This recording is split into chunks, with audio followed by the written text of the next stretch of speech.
Ako si Tess Miranda ng Villa Pranda. Sa mga kinaukulan po, wag po kayong ano sa amin dahil ginawa namin ito. Dahil sa problema namin dito sa baha, marami pong lamok. Yung pong mga bata hindi nakakalabas kung hindi naka-wheeler yung mga nag-aaral. Siyempre, extra budget yung nag-wheeler sila.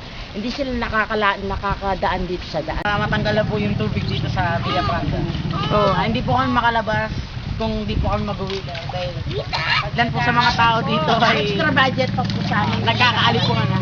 Tsaka po yung iniiwasan namin dito yung magka-dengue po dito.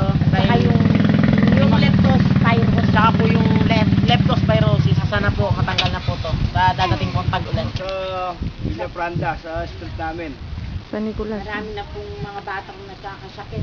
marami na pong batang nagkakasakit. Tsaka yung motor ko nasira dahil sa tubig.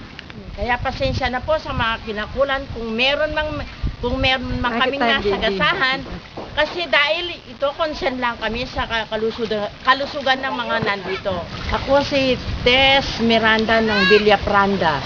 Alerto, Alisto, kasama sa ng pagbabalita pagbabalita ng CLTV 36.